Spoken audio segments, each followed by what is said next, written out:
गुरु प्यारी साध संगत जी, नमस्कार जी। आप सब कैसे हो?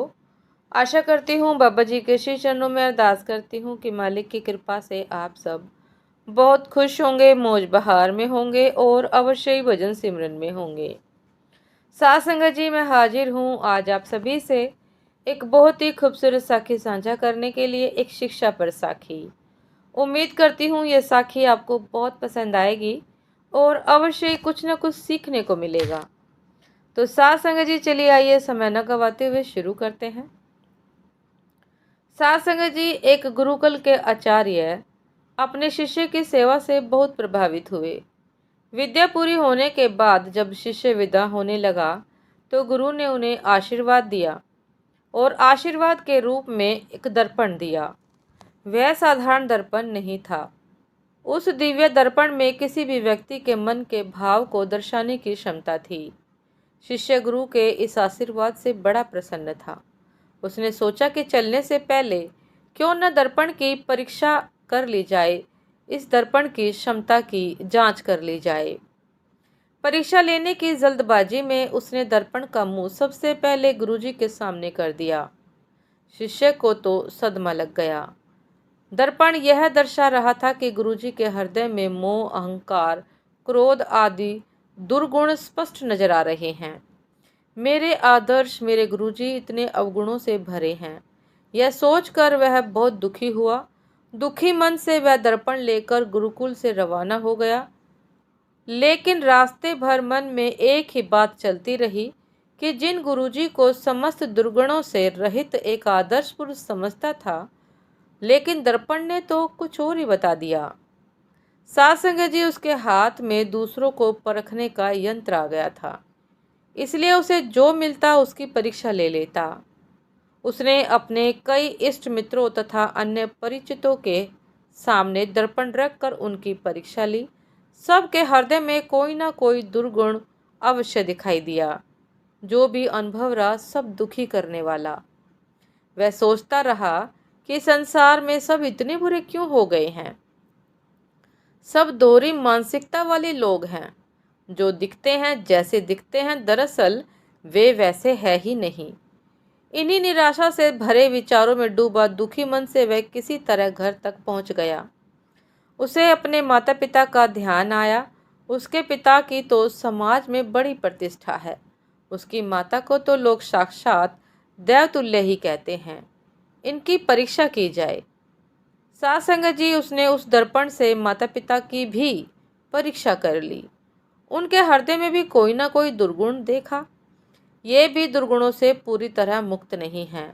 संसार सारा मिथ्या पर चल रहा है। साथ संगत जी, अब उस बालक के मन की बेचैनी सहन के बाहर हो चुकी थी।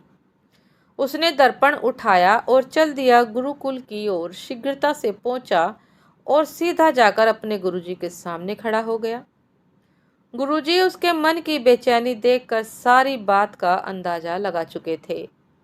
चेले ने गुरुजी से विनम्रता पूर्वक कहा कि गुरुदेव, मैंने आपके दिए दर्पण की मदद से देखा कि सबके दिलों में तरह तरह के दोष हैं। कोई भी दोष रहित सज्जन मुझे अभी तक क्यों नहीं दिखा। क्षमा के साथ कहता हूँ कि स्वयं आप में भी और अपने माता पिता में भी मैंने दोषों का भंडार देखा। इससे मेरा मन बड़ा व्याकुल है। साथ संगत जी, तब गुरुजी हंसे और उन्होंने दर्पण का रुख शिष्य की ओर कर दिया। शिष्य दंग रह गया। उसके मन में प्रत्येक कोने में राग, द्वेष, अहंकार, क्रोध जैसे दुर्गुण भरे पड़े थे। ऐसा कोई कोना ही नहीं था जो निर्मल हो। गुरुजी बोले कि बेटा, यह दर्पण मैंने तुम्हें अपने दुर्गुण देखकर जीवन में सुधार लाने के लिए दिया था, ना कि दूसरों के दुर्गुण खोजने के लिए। जितना समय तुमने दूसरों के दुर्गुण देखने में लगाया, उतना समय यदि तुमने स्वयं को सुधारने में लगाया होता तो अब तक तुम्हारा व्यक्तित्व बदल चुका होता। साथ संगत जी, मनुष्य की सबसे बड़ी कमजोरी यही तो है कि वह दूसरों के दुर्गुण जानने में ज़्यादा रुचि रखता है, स्वयं को सुधारने के बारे में सोचता ही नहीं। इस दर्पण की यही सीख है जो तुम समझ नहीं सके। कितनी बड़ी बात कही उन्होंने। बेशक संसार में दुर्गुणों की भरमार है, परंतु हम में भी कम अवगुण तो नहीं है। किसी और में दोष खोजने से बड़ा अवगुण क्या है।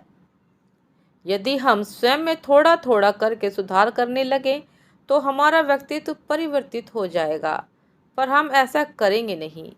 कारण सबसे कठिन कार्य तो यही है, स्वयं की कमी को परखना, उसे स्वीकार करना और ठीक करने की हिम्मत दिखाना।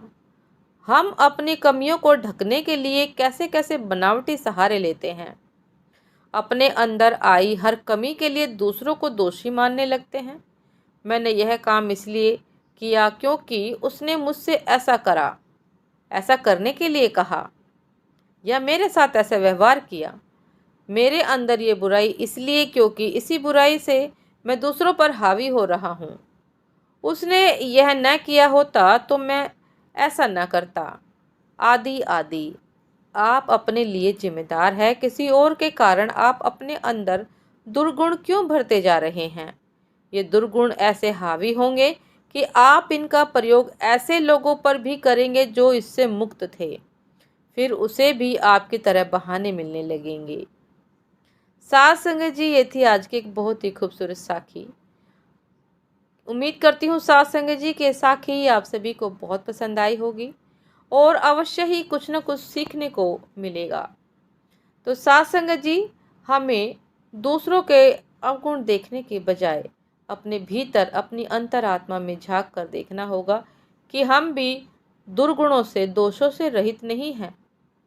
सतगुरु के शरण में आकर हमें चाहिए कि हम दूसरों पर आरोप प्रत्यारोप करने की बजाय अपने भीतर झांके, अपने भीतर यह परख करें कि हम में क्या दुर्गुण है, हम में क्या दोष है, और दिन प्रतिदिन अपने दोषों को दूर करने का प्रयास करें। उम्मीद करती हूँ साथ संगत जी कि ये साखी आप सभी को बहुत पसंद आई होगी। यदि पसंद आई हो साथ संगत जी तो लाइक, कमेंट, शेयर करना ना भूलिएगा। जो भी चैनल पर नए हैं कृपा करके सब्सक्राइब कर लीजिएगा, ताकि चैनल पर मिलने वाली सभी शब्द साखियों की अपडेट आप सभी को समय पर मिलती रहे। साथ संगत जी, आप हमें इंस्टाग्राम पर भी फॉलो कर सकते हैं। इंस्टाग्राम का लिंक डिस्क्रिप्शन बॉक्स में दिया गया है। साथ संगत जी, अभी आगे दीजिए, आपसे फिर मुलाकात होती है एक नए शब्द साखी के साथ, एक नए विचार के साथ। तब तक के लिए नमस्कार जी।